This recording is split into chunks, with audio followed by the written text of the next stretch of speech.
Baik, Bismillahirrahmanirrahim. Assalamualaikum warahmatullahi wabarakatuh.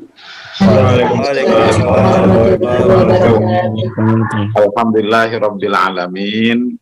Walladzi arsala rasulahu bil huda wa dinil haq liyudhhirahu 'ala dini kullihi wa kafa billahi syahida. Asyhadu an la ilaha illallah wa asyhadu anna Muhammadar Rasulullah. Allahumma shalli wa sallim wa barik ala sayyidina Muhammadin wa ala alihi wa ashabihi ajmain. Yang sama-sama kita hormati Pak Ustadz Faisal selaku Ketua Daerah Dakwah yang melingkupi Kabupaten Bekasi, Karawang, Purwakarta, Depok, Kota Bekasi, gitu ya. Luar biasa, tanggung jawabnya cukup besar di daerah Jawa Barat ini. Juga Pak Ustadz Okto selaku Ketua DPC Cikarang Timur dan seluruh kader serta relawan, simpatisan, pengurus DPR dan semua yang hadir. Dan mobil khusus juga tadi kepada Ustadz Zainal Takin yang sudah menyampaikan tausiahnya yang luar biasa ya. Jadi kita dapat bekal untuk mendapatkan Allah Subhanahu wa taala. Sebelumnya dalam kesempatan yang berbahagia di bulan Syawal ini izinkan saya menyampaikan ucapan selamat Idul Fitri 1441 Hijriah. Taqabbalallahu minna minkum minal aidin wal faidin. Semoga Allah Subhanahu wa taala menerima semua amal-amal kita di bulan Ramadan yang lalu. Amin. Dan moga-moga kita juga nanti dikasih kesempatan untuk bertemu lagi di bulan Ramadan berikutnya.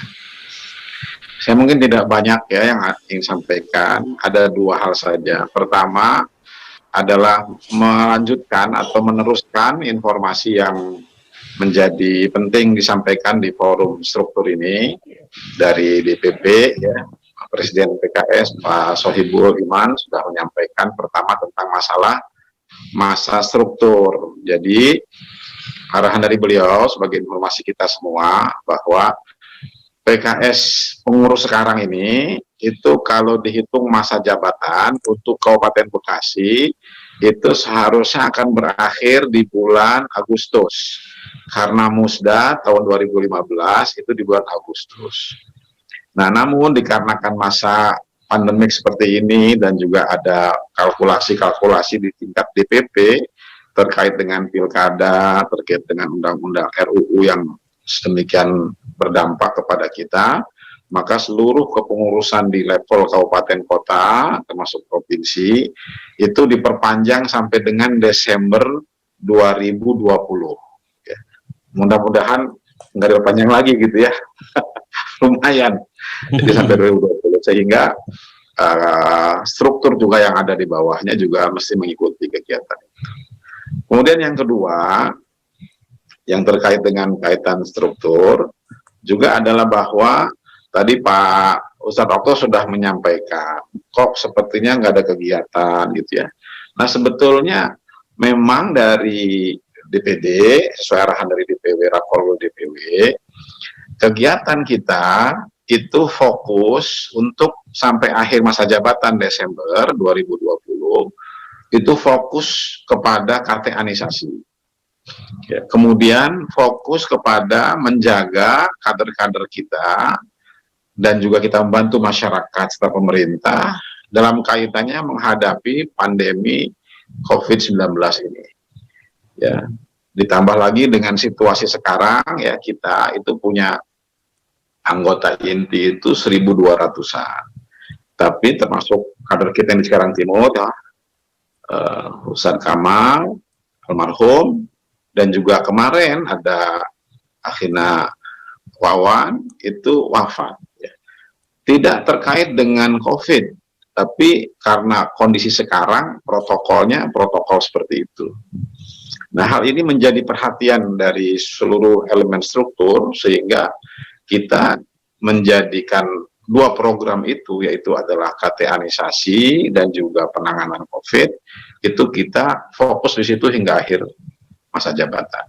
Dan saya atas nama pribadi dan juga struktur menyampaikan jazakumullahu khairul jaza dan saya merasa bersyukur, merasa bangga atas kiprah daripada kader struktur Cikarang Timur yang kalau dilihat dari jumlah KTA secara akumulatif, Cikarang Timur itu masuk 3 besar ya, setelah Pebayuran dan Tambun Selatan, Cikarang Timur. Jadi Pebayuran ini luar biasa. 3 bulan terakhir Pebayuran itu melonjak terus gitu. Jadi ngalahin Tambun Selatan ya, luar biasa. Tapi Cikarang Timur ketiga ya, ada 920 sekian gitu ya. Oleh karena itu ini menjadi rasa syukur saya, dan saya sampaikan jazakumullah sekali lagi kepada seluruh kader simpatisan terus bergerak.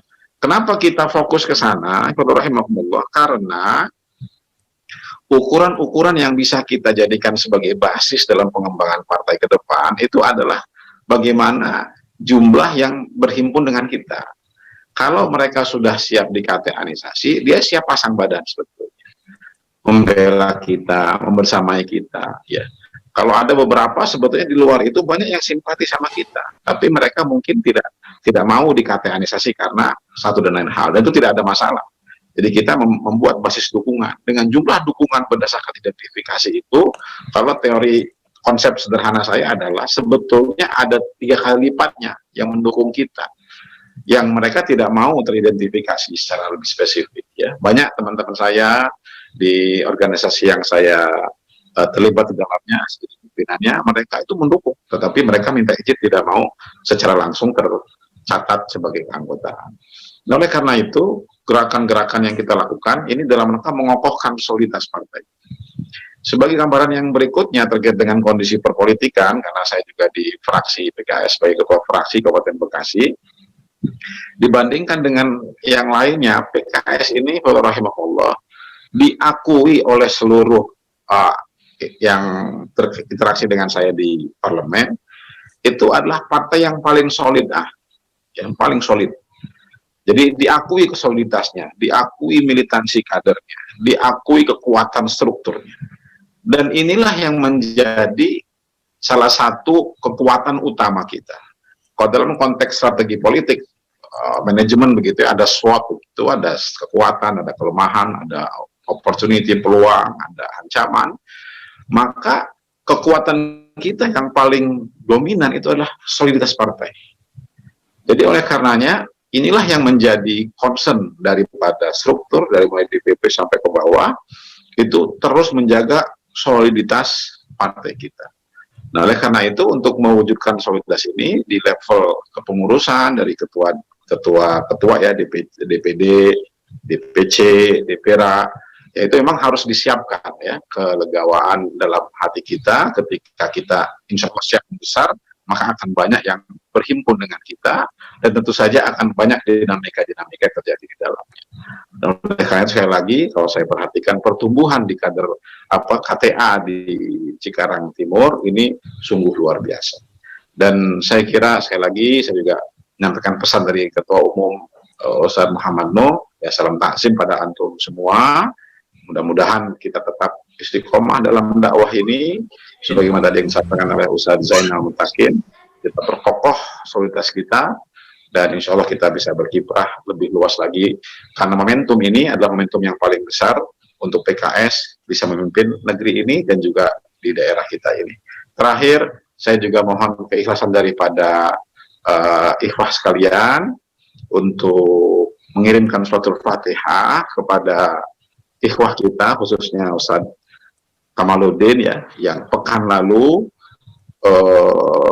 sudah mendahului kita, dan saya menjadi saksi bagaimana kontribusi beliau di struktur partai ini, membesarkan partai ini, dan saya turut hadir pada saat pemakaman beliau, dibantu dengan fraksi, memfasilitasi, sehingga beliau alhamdulillah keluarga bisa dimakamkan di keluarganya.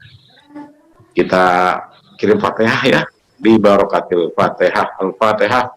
Alhamdulillahirrahmanirrahim. Maliki yaumiddin. Iyyaka na'budu wa iyyaka nasta'in. Ihdinas siratal mustaqim. Baik, dari saya jazakumullah khair. Dan sekali lagi saya juga mohon maaf lahir batin jika dalam pelaksanaan amanah saya di fraksi, di struktur, interaksi dengan antum yang sangat terbatas dengan situasi COVID seperti ini, masih mungkin banyak kekurangan, saya mohon maaf maaf yang sebesar-besarnya. Demikian aku qouli hadza fastaghfiruh. Assalamualaikum warahmatullahi wabarakatuh.